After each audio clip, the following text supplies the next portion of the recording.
There's been a lot of talk lately. People saying Boaster's washed, that he doesn't deserve to be on Fnatic, that he's holding the team back. And honestly, that take is garbage. Boaster's not just calling the game, he's shaping the way it's played at the highest level. And the decisions that he makes round after round, the way that he adapts on the fly, the leadership that he brings to one of the best rosters in the world, that's not something that you replace with raw aim or flashy plays. Being an IGL isn't about fragging out every map. It's about creating structure, reading the enemy, and keeping a team focused under pressure. And Boaster's mastered all of that. In this video, I want to show you what makes him so valuable to Fnatic and make an argument that he's 100% the best IGL in Valorant, not just right now, but of all time. Before we even dive into why Boaster is so important to Fnatic, let's just talk about what an IGL actually is in Valorant. IGL stands for in-game leader. Every pro team has one, and their role is way more than just playing. There are three core responsibilities that define what an IGL even does. First, they create structure. The IGL lays out the game plan, how the team plays each map, what their defaults look like, how they take map control. It's like setting the foundation for every round. Second, they make real-time calls. Valorant constantly shifts, and the IGL is the one adapting on the fly, reading enemy patterns, calling mid-round rotates, setting up the fakes or fast hits. And third, they manage information. An IGL is constantly processing callouts from 4 other players, tracking utility, timing, enemy tendencies, and turning that into decisive action. They're the central hub where all that data gets turned into a winning call. So yeah, when someone says Boaster isn't dropping 30 or that he needs to have more fragging, they're not really seeing the full picture. IGLs don't just play the game, they control the game. Like I mentioned, IGLs create structure, and this map on Bind is a pretty good example of how Boaster creates structure for his team. In this map, Boaster creates structure for his team via the map control and map knowledge of Bind.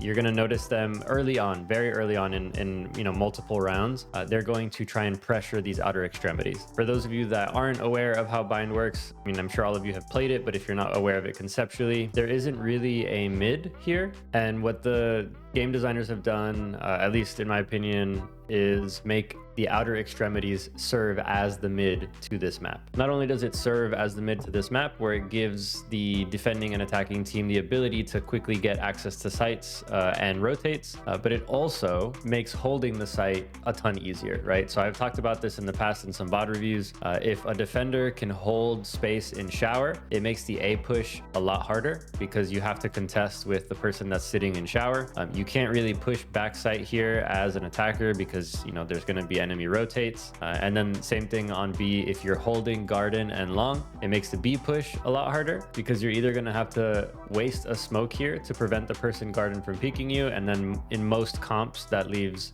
one of these smokes free so that you can only have one of these smoked off as you enter, or if you don't waste this smoke, now you have to contest. Same thing on A and B with the person sitting in garden, right? So early round here, it's the first round, first map of the series. You're going to notice that Boaster creates this structure for his team by keeping access to the outer extremities. On this specific round, they're going with the B side and a pretty heavy hit here. It's pretty common for this to happen on these early rounds. You're going to notice Boaster place a star right here, and then instead of keeping that smoke up, he's just going to take it back, and that gives his team enough time to come up here and create almost a wall, right? So you're going to see like a pretty big fight between these three and these three. And the big difference between what Boaster does and what other IGLs do is he's using that map knowledge to his advantage and to set his team up correctly. So again, it's creating the structure for his team. He's making the call that we want to control this over here. How can he make sure that these three have a favorable fight against these three? Comfortable map, or has been, for Carmine Corp. But I'm excited to see Aves. I think we saw him last week. Fantastic individually, and well, there is that aggression, and there is Kayak. Bomb buddy out. Heard a lot about the sheriffs in the pistol rounds. We saw a lot. If you were So I want you to think about this from an attacker's perspective, right? If you have a star here, you see that, right? You know if there's a star here that there's going to be some sort of push here down long. You just instinctually understand that there's either going to be some sort of play for this orb or that they're going to start pushing up. The big difference is how that star gets used. So if the star stays, right, like if this smoke ends up staying, at that point you can reasonably assume that they're probably trying to hold some positions further down long, right? If you have this smoke staying here and you can kind of reasonably push into it, you know that there's going to be some sort of hold on the other side of that smoke. If that smoke doesn't doesn't stay and it just gets taken away, now you're kind of put on the back foot, right? You're put on this position where, yes, they could be holding up here, but as you're kind of pushing into that smoke or pushing for that smoke, now that enemy team, that defensive team can be here, they can be here, they can be there, they can be here, they can be there, or here, they could be literally anywhere. And it makes it much more difficult as a defending team, or sorry, as an attacking team, to actually hold this correctly. Now, if you're an attacking team, right, and you see that this smoke actually gets put down, like this smoke is here permanently, what does that do for you as a defending team? It gives you all this space to clear in, right? So you can come in here, you can coordinate with your team, you can either flash through or just take this smoke together. Now look at how much easier this is from an attacker's perspective, right? You literally just have to move like this. There is nothing else to do. You have all, they could be here, here, or here, and you can just sit here and hold. They can be here, and that's a very easy hold as well. Or they can be here, and that's an easy hold for anybody holding here or anybody holding here. It makes a huge difference within the construct of a round. So again, let me show you this. If you're on attack and it's just the pop where you take the flash or you take the smoke away. Taking that back. Look at how much more difficult this is now. You have so much more ground to clear versus obscuring vision. Coming in here, holding, and either popping out, so you can pop out with the flash, and now you really only have to look at 2 locations, or waiting for the smoke to clear. And same thing, 2 locations, right? Because you've taken more control. You've made this a more favorable fight for you. And those are the small details in a round. And those are the small details in a round that an IGL makes a huge difference with. Now, let me show you that in action, right? So this is the exact same scenario, almost the exact same setup. You have KC over on defense and you have Fnatic over on attack. They're looking to all fight this long angle here, right? They all want this long control. There's a star here by KC. What's the difference here? The call is going to be to keep the smoke up instead of taking it back. And what that does is make it so that neither of these teams can push through yet. They both have to wait for the smoke. And so you're going to see what that ends up doing and how it ends up favoring Fnatic over KC. He was so quick in that first half to get the showstopper online. It seems like he's on for another halfway there already. Well, nothing invested into this round by KC. It's only going to be the util. Getsu buying some stars. Smoke goes down. They get an orb. Now they fight for the space after. Firing squad awaits them. Not bad for Aves finding one, but when they go back out, there's still plenty of guns trained in on that position.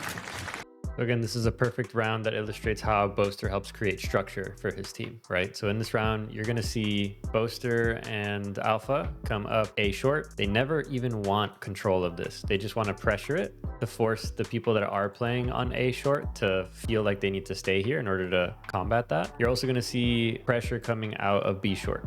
Again, the structure here is focused on controlling these outer extremities so that it makes pushing into sites a lot easier because of that control. And where the structure comes into play here is using these mid areas or these short areas as ways to focus the attention of the defender so that ultimately we can have the people we want going long to have an easier time getting into sight. After you see Boaster and Alpha contest A short, you're going to see a couple people here. I think it ends up being Chronicle and Kayak.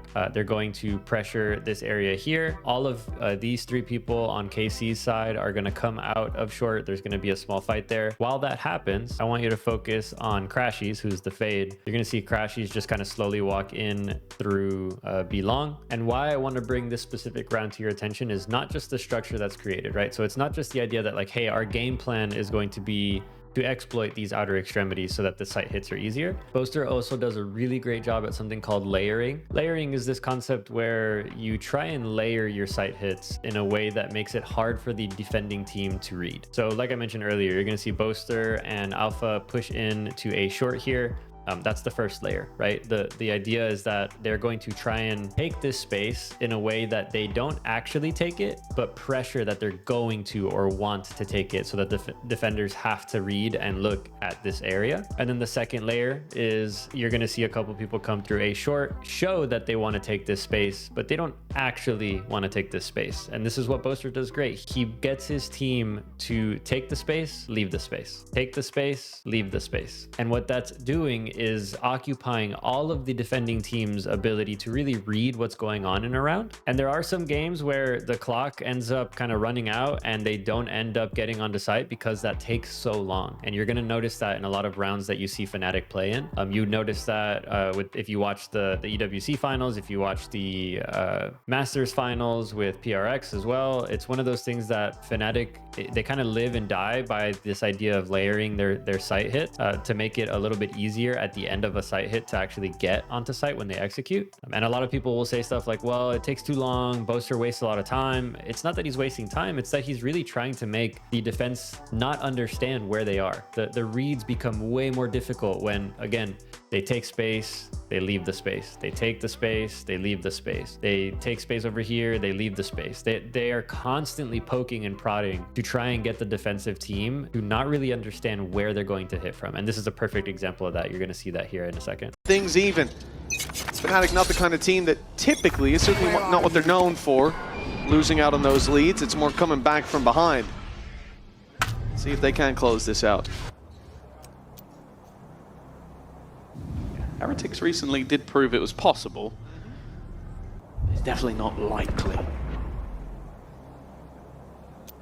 Standoff in the early round.